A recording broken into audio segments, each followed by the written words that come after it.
Assalamualaikum warahmatullahi wabarakatuh.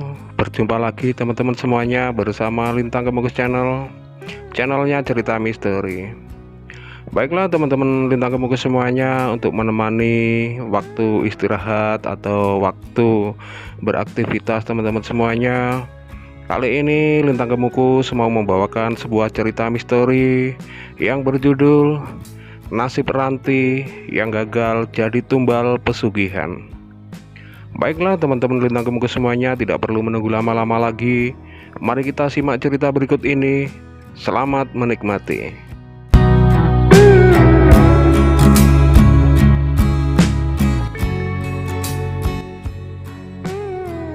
Cerita ini dikirimkan dari seorang teman yang tidak mau disebutkan namanya, yang berasal dari kota Malang.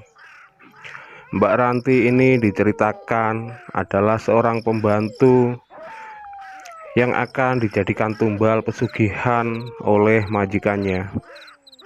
Cerita ini berawal ketika ada seorang wanita yang bernama Mbak Ranti yang datang dari desa dan mencari kerja ke kota Malang. Dan kebetulan tetangga dari teman yang mengirim cerita ini adalah seorang keluarga yang sangat kaya raya dan sedang mencari pembantu untuk bekerja di rumahnya.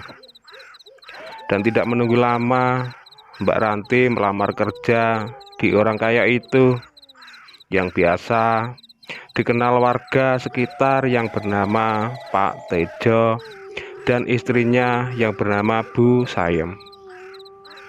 Tidak lama-lama akhirnya Mbak Ranti pun diterima kerja di rumah Pak Tejo sebagai pembantu rumah tangga. Dan Pak Tejo ini bisa kaya raya karena punya usaha, yaitu pedagang beras.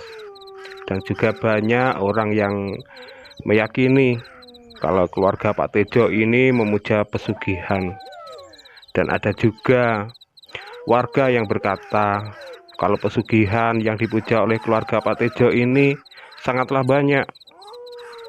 Hari-hari dilalui Mbak Ranti dengan semangat, dan Mbak Ranti ini orangnya sangat rajin dan orangnya ramah kepada tetangga sekitar bosnya, karena terlihat di saat tugasnya Mbak Ranti selalu menyempatkan diri untuk keluar rumah hanya sekedar menyapa warga sekitar, atau lebih tepatnya mengakrabkan diri kepada warga sekitar rumah Pak Tejo.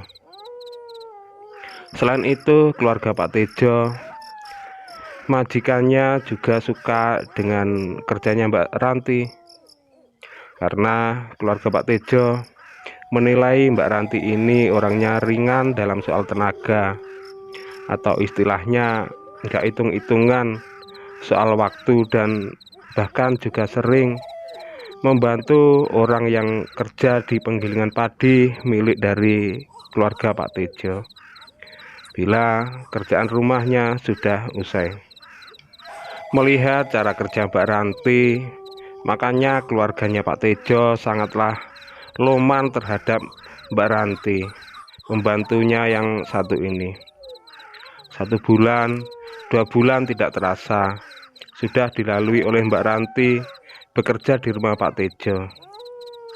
Hingga pada akhirnya saat siang itu Mbak Ranti sudah usai mengerjakan tugas rumah, dan Mbak Ranti berniat keluar rumah untuk main di tetangga sebelah rumah Pak Tejo. Di sana Mbak Ranti diberitahu oleh tetangganya agar Mbak Ranti lebih berhati-hati bekerja di rumah Pak Tejo, karena sejak Pak Tejo menjadi orang kaya, pembantu rumahnya selalu bergonta-ganti, dan bahkan tetangganya tidak ada yang tahu kabar pembantu-pembantu sebelumnya itu pada kemana dan pulangnya kapan. Dan tetangga itu sempat bilang kepada Mbak Ranti agar Mbak Ranti lebih berhati-hati dan sering beribadah dan memperbanyak berdoa agar dilindungi oleh Allah. Karena tetangganya itu berkata kalau Pak Tejo dan keluarganya memuja pesugihan. Biarpun Pak Tejo dan keluarganya itu tampak baik pada Mbak Ranti, tapi Mbak Ranti tetap harus waspada, pesan tetangganya itu kepada Mbak Ranti.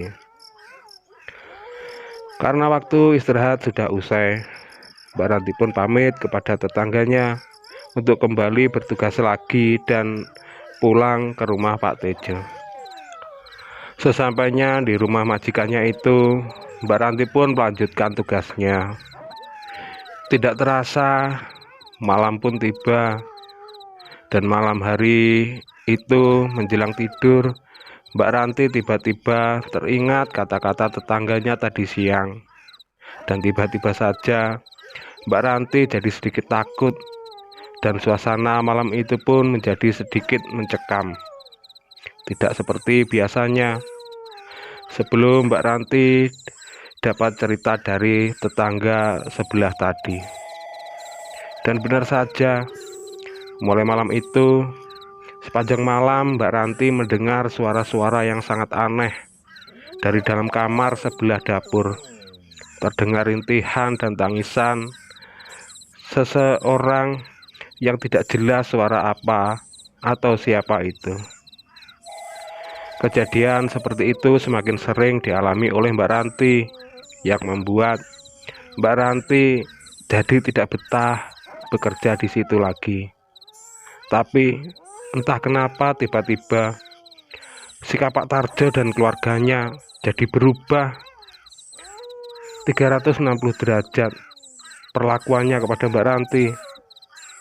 Kini mereka sudah mulai galak dan melarang Mbak Ranti untuk keluar rumah, dan jadi sering membentak-bentak kepada Mbak Ranti. Dan bahkan pernah suatu malam Mbak Ranti mau disetubui makhluk tinggi besar yang berbulu lebat, yang diyakini kalau makhluk itu adalah genderuwo.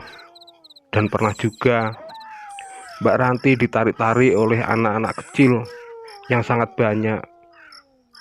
Dan benar saja kalau itu adalah tuyul piaraan dari keluarga Pak Tejo.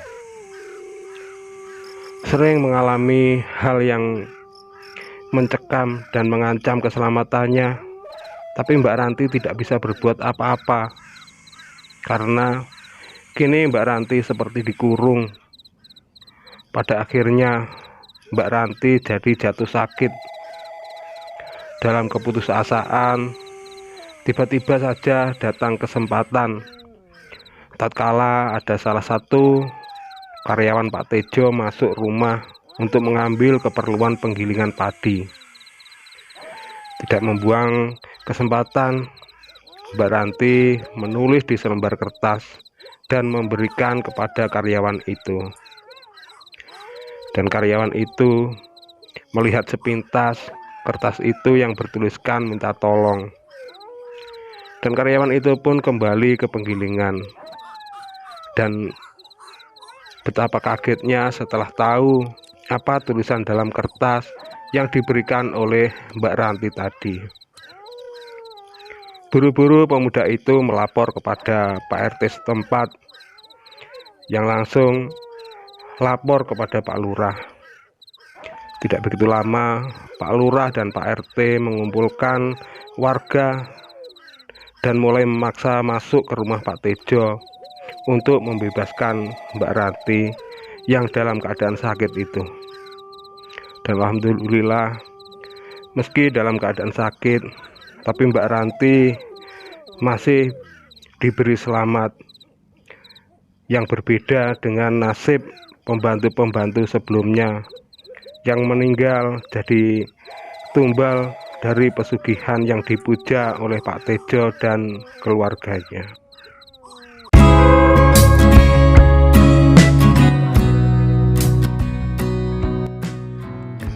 Baiklah teman-teman Lintang Kemukus semuanya, sampai di sini perjumpaan kita kali ini. Terima kasih atas perhatiannya. Mohon maaf semua kesalahan dan kekurangan. Jangan lupa like, komen, dan subscribe di Lintang Kemukus Channel agar kami lebih semangat lagi dalam membuat cerita misteri-misteri berikutnya. Saya akhiri sampai di sini. Ihdinas siratal mustaqim. Assalamualaikum warahmatullahi wabarakatuh. Selamat istirahat dan terima kasih.